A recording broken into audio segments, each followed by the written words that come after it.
Hi friends, welcome to our new YouTube channel. Please video ಇಷ್ಟ ಆಗಿದ್ರೆ like ಮಾಡಿ, share ಮಾಡಿ, ಕಮೆಂಟ್ ಮಾಡಿ. ಪ್ಲೀಸ್ ಸಬ್ಸ್ಕ್ರೈಬ್ ಮಾಡೋದು ಮಾತ್ರ ಮರಿಬೇಡಿ. ಇವತ್ತು ನಮ್ಮ ಮನೆಯಲ್ಲಿ ಮಹಾಲಯ ಅಮಾವಾಸ್ಯೆ ಇರೋದ್ರಿಂದ ನಾನು ಬೆಳಿಗ್ಗೆ 3 ಗಂಟೆಗೆ ಎದ್ದು ದೇವ್ರ ಮನೆಯೆಲ್ಲ ಕ್ಲೀನ್ ಮಾಡಿ ಆಯಿತು. ಪುರೋಹಿತರು ಈಗ ತಾನೇ ತರ್ಪಣ ಬಿಡಿಸೋದ್ರು. ಪೂಜೆ ಮಾಡಿಬಿಡೋಣ ಅಂತ ಮಾಡ್ತಾ ಇದ್ದೀನಿ. ನೋಡಿ, ಪೂಜೆ ಆದಮೇಲೆ ನಮ್ಮ ದೇವ್ರ ಮನೆ ಹೇಗಿದೆ, ಹೇಗೆ ಅಲಂಕಾರ ಮಾಡಿದ್ದೀನಿ ಅಂತ ಒಂದು ಕಮೆಂಟ್ ಮಾಡೋದನ್ನು ಮರಿಬೇಡಿ ಫ್ರೆಂಡ್ಸ್. ಪೂಜೆ ಮುಗೀತು. ಈಗ ಅಡುಗೆ ಕೆಲಸ ಶುರು ಮಾಡಿದ್ದೀವಿ.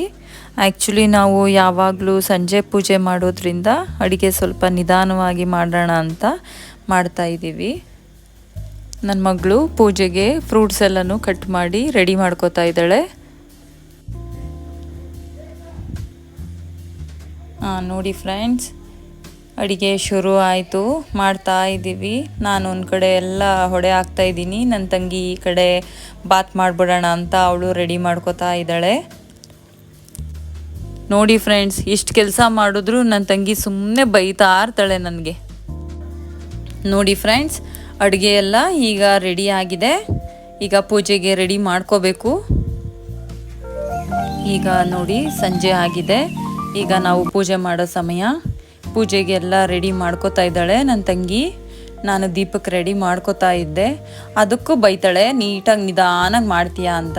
ನೋಡಿ ಫ್ರೆಂಡ್ಸ್, ಪೂಜೆ ಎಲ್ಲ ಮುಗಿಸಿದ್ವಿ. ಇದಾಗಿತ್ತು ನಮ್ಮ ಇವತ್ತಿನ ದಿನ. Thanks for watching.